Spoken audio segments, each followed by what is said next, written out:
asalaamaaleykum dañ leen ak jàmm démb MCA bu Sénégal nag dafa amal ab tukki nemmeeku ci projet transport bu Diass Kounoune aéroport Léopold Sédar Senghor ak it bu Hann mu ànd ceeg kuréelu taskatu xibaar yi nga xam ne ñooy yëngu ci wàllu koom-koom ci suñu réew bu ñu sukkandikoo ci Ndeye Aminata Cissé bu Sud Quotidien ginnaaw gi ñu jeexalee boppu nemmeeku directeur général bu MCA Sénégal di Oumar Diop dalal na xel yi ne liggéey bi mi ngi wéy bu baax a baax ndax ci téeméeri pàcc yoo jël juróom-ñeent fukk ak juróomi yëpp yemb na muy fàttali moom Oumar Diop ne poste yi dana tax ba ñu gën a ñoŋal lépp lu jëm ci wàllu réseau bi te it dana tax ba njëli ci njëgu courant bi ñu mën cee gis ab tan ñu jàll ak Le Quotidien nag waxtaane mbirub jëwriñ bi nga xam ne moom la ñu dénk wàllu infrastructure ci suñu réew di Déthié Fall moom nag lu leer la wax société bi di Ellipse ndax da leen xamal ne du leen may dara lenn la ñuy xaar ci ñoom mooy chantier yi nga xam ne moom lañ leen dénk ñu fexe ba mu yegg ñu waxtaane nag conseil des ministres bi nga xam ne mi ngi am ci teewaayu njiitu réew mi démb te mu xamle si mébétam jëmale ci wàllu raay bi rawatina ci diggante Dakar ak Tambacounda lu leer la wax gouvernement bi nañ fexe ba gën a ñoŋal boobule projet buñ sukkandikoo ci Sud Quotidien njiitu réew mi démb xamal na gouvernement bi ne lu ko soxal la Le Soleil it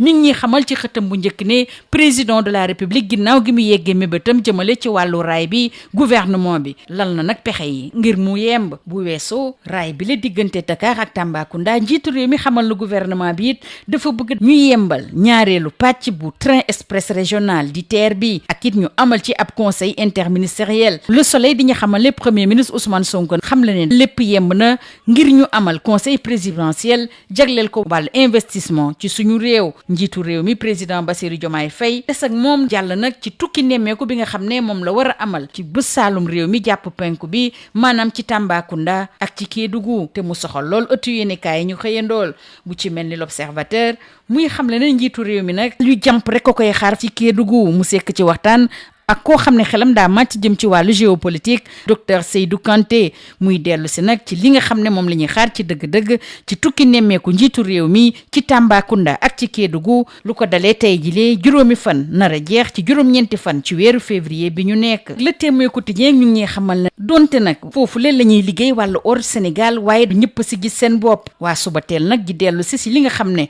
moom la askan yu faree ci Tambacounda ak Kédougou di xaar ci njiitu réew mi ci Tambacounda mbirub xëyub ndaw yi moo leen gën a soxal ci Kédougou moom askan wi li leen soxal mooy fexe ba jot ci courant bi ak it gën a ñoŋal liggéey bi jëmale ci li nga tukkee ci suuf si foofulee waa Source A di ñu xamal ne démb ci conseil des ministres bi njiitu réew mi sargal na bu baax a baax professeur Cheikh Anta Diop moom mi tegoon suñu réew parti bi di RND ginnaaw gi nga xam ne ci gaawu gi ñu jëm di juróom-ñaari fan ci weeru février dañ ko nar a sargal bu baax a baax ñeent fukki at ginnaaw gi mu wuyjee suñu borom njiitu réew mi di dellu si taxawaay bu am solo bi nga xam ne kii ñu duppee pharaon noir di professeur Cheikh Anta Diop amoon na ko ci réew mi ak it ci l'Afrique waa Tribune nag moom waxtaane diggante président Bassirou Diomaye Diakhar Faye ak premier ministre am di Ousmane Sonko di xam leneen jëmale ci élection gox-goxaat yi ñuy waajal ci atum 2027 li leen wóor ba wóor mooy ànd bi la narul wéy mu duppee ko ab mortel combat maanaam waa Pastef ak waa coalition Diomaye président kenn du baal dara sa moroom Les Échos di waxtaane Mansour Faye nekkoon jëwriñ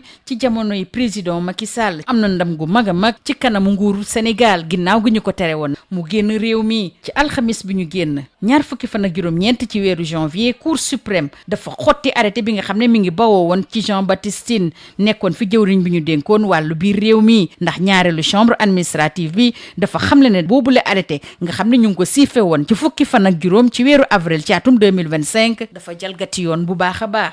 ëttu yéenekaay yi ñu xëyandool nag bokk waxtaane tàbbi ci suñu réew bu Starlink bu Elon Musk bu ñu sukkandikoo ci L'Observateur indi na jiixi jaaxa bu mag a mag ci suñu réew jëmale ci wàllu télécom donte nag ministère bi ñu dénk wàllu communication ak xaral yu yees indi na ci ay leeral bu baax a baax ngir dalal xel yi waaye dafa mel ne dalalul xelu liggéeykatu Orange yi li leen ca gën a métti mooy mbir yi dañoo jàpp ne jaarul ci yoon te it ñu ngi artu jëmale ci moom suñu bopp ci wàllu xarala yu yees yi ñu des ci ndax waa Point Actu it ñu ngi dellu si kàddu dalal xel yi nga xam ne mi ngi bawoo ci ministère bi ñu dénk wàllu wi ñuy xam le ne ñëwub Starlink ci suñu réew nag day ñëw jox ko liggéey bi rek ak télécom yi nga xam ne ñoo faree ci mim réew ak lu mën a am loolu dalalul xel benn yoon liggéeykatu Sonatel yi ndax ñoom fi mu toll nii ñu ngi ciy yëkkati ay laaj yu bëree bëri ngir mbir yi mën a leer ci seen bopp waa L'As ak waa Walf Quotidien ñoom it di dellu si tàbb bi nga xam ne moom la Starlink tàbbi si mim réew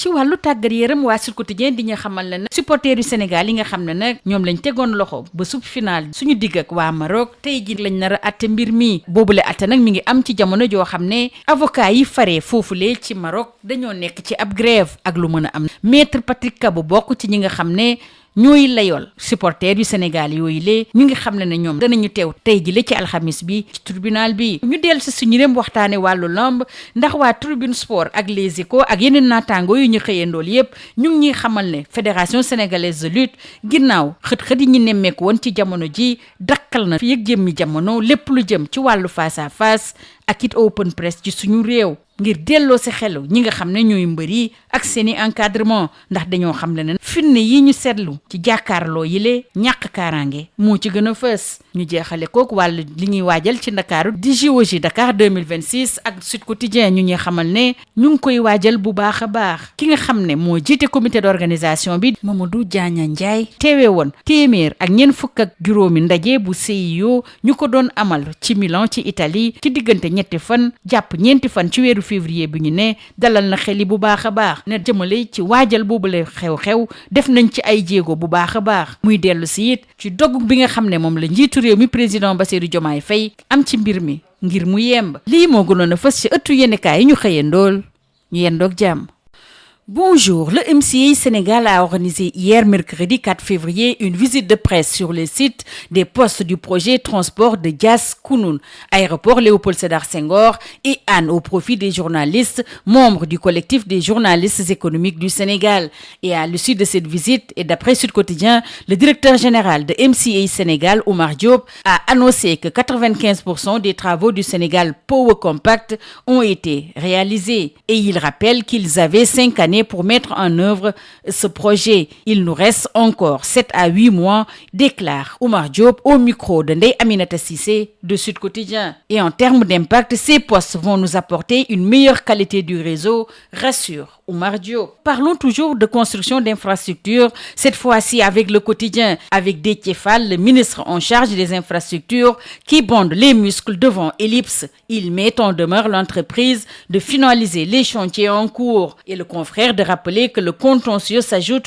aux poursuites contre la société. Réhabilitation et modernisation de la ligne Dakar-Tambacounda, le président Bassirou Diomaye Faye veut briser l'inertie de l'État, rapporte Sud Quotidien. En Conseil des ministres hier, le président a sommé son gouvernement d'accélérer cette réhabilitation et modernisation. Longtemps reléguée au rang de promesse sans lendemain, la réhabilitation et la modernisation de la ligne ferroviaire Dakar-Tambacounda désormais s'impose comme une priorité stratégique de l'État. Affirmative semble dire Le Soleil, qui affiche à sa une que le président trace la voie. Et au-delà de cette accélération et de la réhabilitation de la ligne Dakar-Tambacounda, il demande la mise en service de la phase 2 du train express régional et la tenue d'un conseil interministériel sur le secteur. Au moment où le Premier ministre dessine les contours du prochain conseil présidentiel de l'investissement rénové. Restons avec le président Bassirou Diomaye Faye pour nous intéresser cette fois-ci à sa tournée dans le sud-est du pays. Avec ce séjour du chef de l'État au Sénégal oriental,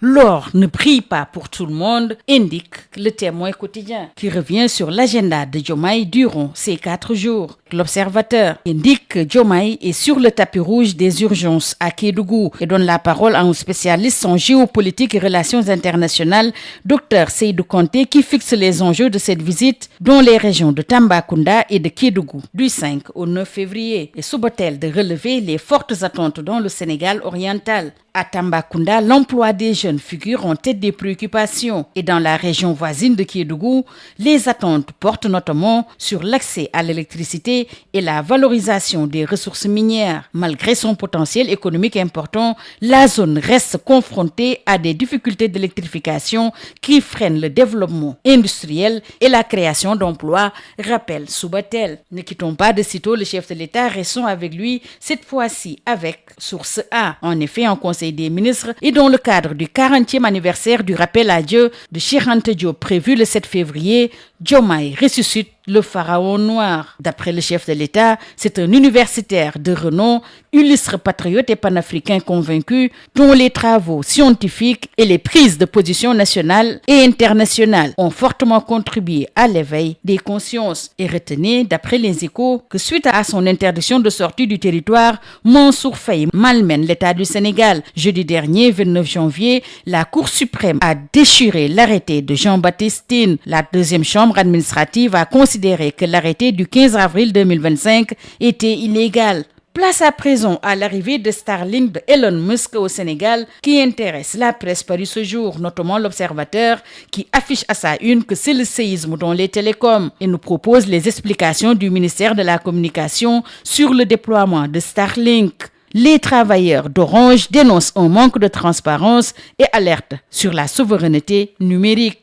Et selon Subatel, Starlink est désormais disponible au Sénégal. C'est sur son compte X que Musk a donné hier la nouvelle que Starlink est désormais disponible dans 156 pays, territoires et marchés à travers le monde. Un accès Internet haut débit directement depuis l'espace. Avec plus de 9,7 millions d'abonnés déjà connectés, Starlink est aujourd'hui la pierre angulaire de la connectivité mondiale, atteignant des zones inaccessibles au réseau traditionnel. Point Actu affiche à sa une alors que les syndicalistes de Sonatel s'interrogent. Et le ministère de rassurer en ces termes, l'arrivée de Starlink s'inscrit avant tout dans une logique de complémentarité stratégique avec les opérateurs télécoms locaux. En sport, retenez tout d'abord que le procès des supporters du Sénégal au Maroc sera vidé ce jeudi 5 février. Le pool d'avocats a été informé que la grève des confrères locaux à Rabat est toujours d'actualité. Et d'après Sud Quotidien, Maître Patrick Kabou a toutefois annoncé dans sa page Facebook